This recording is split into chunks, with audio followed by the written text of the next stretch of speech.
ਸ਼ਰਮਾ ਜੀ, ਖਬਰਾਂ ਦੇ ਵੱਲ ਆਈਏ ਤੇ ਸ਼ੁਰੂਆਤ ਕਰੀਏ ਆਪਾਂ ਖੇਤੀ ਵਿਗਿਆਨੀ ਦੇ ਵਿਛੋੜੇ ਤੋਂ। ਸਵਾਮੀਨਾਥਨ ਦੇ ਬਾਰੇ ਇਹ ਗੱਲ ਕਹੀ ਜਾਂਦੀ ਹੈ ਕਿ ਉਹਨਾਂ ਨੂੰ ਪਦਮ ਸਨਮਾਨ ਤਾਂ ਦਿੱਤੇ, ਪਰ ਉਹਨਾਂ ਦੀ ਸਲਾਹ ਕੋਈ ਨਹੀਂ ਮੰਨੀ। ਜੀ। ਪ੍ਰਵੀਨ ਜੀ, ਖੇਤੀ ਮਾਹਰ ਨੇ ਡਾਕਟਰ ਦਵਿੰਦਰ ਸ਼ਰਮਾ। ਜੀ। ਡਾਕਟਰ ਦਵਿੰਦਰ ਸ਼ਰਮਾ ਹੋਰੀ ਕਹਿੰਦੇ ਕਿ ਦੇਸ਼ ਦੇ ਵਿੱਚ ਚੰਗੇ ਬੀਜ ਪੈਦਾ ਕਰਨ ਲਈ ਹੀ ਨਾ ਯਾਦ ਕਰੋ ਸਵਾਮੀਨਾਥਨ ਨੂੰ। ਹੂੰ, ਹੂੰ। ਸਵਾਮੀਨਾਥਨ ਨੂੰ ਯਾਦ ਕਰੋ ਕਿ ਉਹਨਾਂ ਨੇ ਦੇਸ਼ ਭਰ ਦਾ ਢਿੱਡ ਭਰਿਆ। ਜੀ, ਜੀ। ਉਹ ਕਿੰਨੇ ਮਹਾਨ ਸਨ ਕਹਿੰਦੇ। ਹੂੰ, ਹੂੰ। ਸੋ ਦੂਸਰੇ ਪਾਸੇ ਜਦੋਂ ਮੈਂ ਸਵਾਮੀਨਾਥਨ ਹੋਰਾਂ ਦੇ ਜੀਵਨ ਤੇ ਝਾਤ ਮਾਰਦਾ ਤਾਂ ਕਹਿੰਦੇ ਕਿ ਬੰਗਾਲ ਦੇ ਵਿੱਚ ਕਾਲ ਪਿਆ ਹੋਇਆ ਸੀਗਾ, ਭੁੱਖਮਰੀ ਪਈ ਹੋਈ ਸੀ, ਬਿਮਾਰੀ ਫੈਲੀ ਹੋਈ ਸੀ ਤੇ ਸਵਾਮੀਨਾਥਨ ਉਹਨਾਂ ਦਿਨਾਂ 'ਚ ਕਾਲਜ ਪੜ੍ਹਦੇ ਸੀ। ਕਾਲਜ 'ਚ ਡਿਬੇਟ ਹੋਈ ਤੇ ਇਹਨਾਂ ਨੇ ਡਿਬੇਟ ਦੇ ਵਿੱਚ ਤਰਕ ਰੱਖਿਆ। ਕਹਿੰਦੇ ਕਿ ਇਹਨਾਂ ਨੇ ਆਪਣੇ ਕਾਲਜ ਦੇ ਦਿਨਾਂ ਦੇ ਵਿੱਚ ਉੱਥੇ ਕਿਹਾ ਕਿ ਮੈਂ ਚਾਹੁੰਦਾ ਹਾਂ ਕਿ ਦੇਸ਼ ਦੇ ਵਿੱਚ ਕੋਈ ਕਦੇ ਭੁੱਖਾ ਨਾ ਸੋਵੇ। ਜੀ। ਇਹਦਾ ਮਤਲਬ ਉਹ ਧਾਰਨਾ ਕਿਤੇ ਨਾ ਕਿਤੇ ਅੰਦਰ ਪਈ ਸੀ। ਹੂੰ। ਪਿਤਾ ਡਾਕਟਰ ਨੇ ਜੀ। ਤੇ ਉਹ ਚਾਹੁੰਦੇ ਨੇ ਕਿ ਮੇਰਾ ਮੁੰਡਾ ਸਵਾਮੀਨਾਥਨ ਡਾਕਟਰੀ ਖਿੱਤੇ 'ਚ ਆਵੇ ਜਾਂ ਅਫਸਰ ਅਧਿਕਾਰੀ ਬਣੇ, ਪਰ ਮੈਡੀਕਲ ਖੇਤਰ ਛੱਡ ਕੇ ਸਵਾਮੀਨਾਥਨ ਨੇ ਕਿਸਾਨੀ ਨੂੰ ਚੁਣਿਆ। ਪਰ ਇਹੀ ਨੀਗਾ, ਇਹਦੇ ਬਾਵਜੂਦ ਪਰਿਵਾਰਕ ਦਬਾਅ ਜਿਵੇਂ ਜਵਾਕਾਂ ਤੇ ਹੁੰਦੇ ਨੇ, ਸ਼ਾਇਦ ਉਹ ਦਬਾਅ ਵੀ ਕੰਮ ਕਰਦਾ ਰਿਹਾ ਕਿ ਉਹਨਾਂ ਨੇ ਬਕਾਇਦਾ ਸਿਵਲ ਦੀ ਪ੍ਰੀਖਿਆ ਪਾਸ ਕਰ ਲਈ ਸੀ। ਸਿਵਲ ਦੀ ਪ੍ਰੀਖਿਆ ਪਾਸ ਕਰਕੇ ਪੁਲਿਸ ਲਾਈਨ 'ਚ ਨੌਕਰੀ ਹਾਸਲ ਕਰ ਲਈ ਸੀ ਬਤੌਰ ਅਧਿਕਾਰੀ, ਪਰ ਫਿਰ ਵੀ ਉਹ ਸਾਰਾ ਕੁਝ ਛੱਡ ਕੇ ਕਿਸਾਨੀ ਦੇ ਲੇਖੇ ਲਾ ਦਿੱਤਾ। ਜੀ। ਸੋ ਮੈਂ ਉਹਨਾਂ ਦੀਆਂ ਦੋ ਟਿੱਪਣੀਆਂ ਤੋਂ ਬਹੁਤ ਹਮੇਸ਼ਾ ਪ੍ਰਭਾਵਿਤ ਰਿਹਾ। ਉਹ ਦੋ ਸਤਰਾਂ ਦੀਆਂ ਉਹਨਾਂ ਦੀਆਂ ਟਿੱਪਣੀਆਂ ਮੈਨੂੰ ਹਮੇਸ਼ਾ ਮਤਲਬ ਪ੍ਰਭਾਵਿਤ ਕਰਦੀਆਂ ਜਦੋਂ ਸਵਾਮੀਨਾਥਨ ਬਾਰੇ ਪੜ੍ਹਿਆ ਜਾਣਿਆ, ਖਾਸ ਕਰ ਕਿਸਾਨ ਅੰਦੋਲਨ ਦੇ ਦੌਰਾਨ ਉਹਨਾਂ ਦੇ ਕਾਫੀ ਕੁਛ ਉਹਨਾਂ ਨੂੰ ਜਾਣਨ ਦਾ ਮੌਕਾ ਮਿਲਿਆ ਮੈਨੂੰ। ਸੋ ਉਹ ਅਕਸਰ ਕਹਿੰਦੇ ਹੁੰਦੇ, ਕਹਿੰਦੇ ਤੁਸੀਂ ਛੋਟੇ ਕਿਸਾਨ ਦਾ ਭਲਾ ਕਰ ਦਿਓ ਬਸ,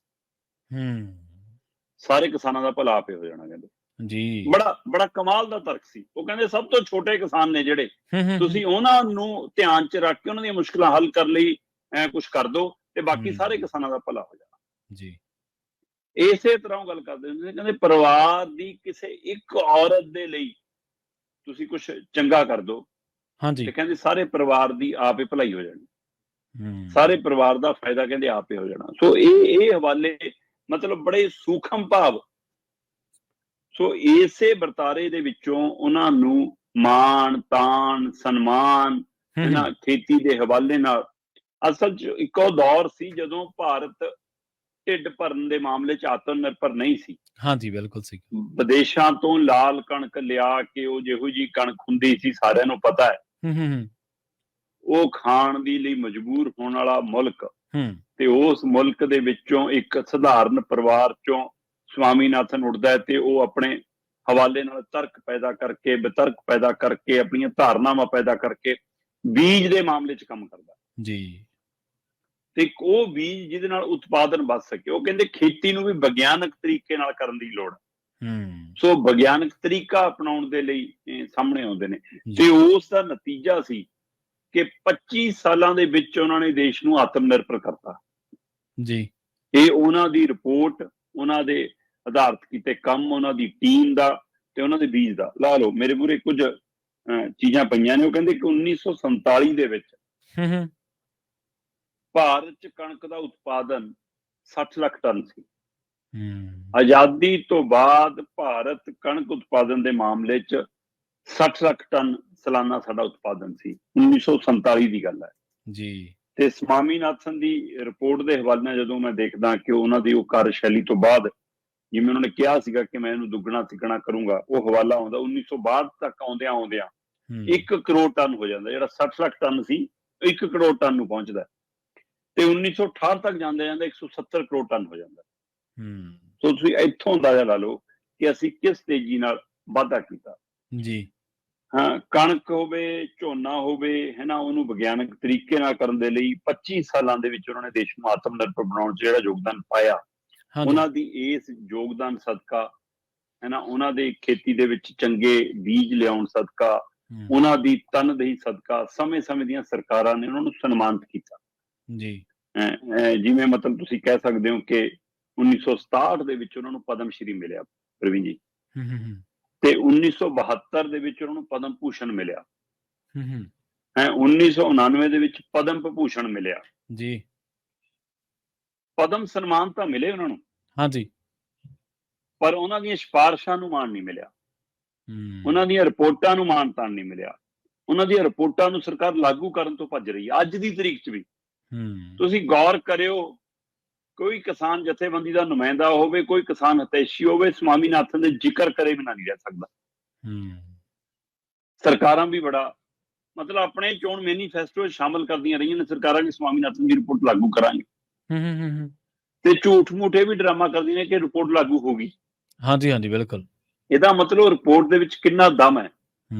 ਜਿਹੜੀ ਅੱਧੀ ਅਧੂਰੀ ਰਿਪੋਰਟ ਦੇਸ਼ ਨੂੰ ਪੂਰਾ ਢਿੱਡ ਭਰਨ ਲਾ ਸਕਦੀ ਆ, ਤੇ ਜੇ ਪੂਰਾ ਰਿਪੋਰਟ ਲਾਗੂ ਹੁੰਦੀ ਤਾਂ ਪੇਂਡੂ ਜੀਵਨ, ਕਿਸਾਨੀ ਜੀਵਨ, ਕਿਸਾਨੀ ਦੇ ਆਲੇ ਦੁਆਲੇ ਪਲਣ ਵਾਲਾ ਜੀਵਨ, ਨਾਲ ਸੰਬੰਧਿਤ ਖੇਤੀ ਨਾਲ ਚੱਲਣ ਵਾਲਾ ਸੰਬੰਧਿਤ ਜੀਵਨ ਸਾਰੇ ਦੀ ਕਾਇਆ ਕਲਪ ਹੋ ਜਾਣੀ ਸੀ।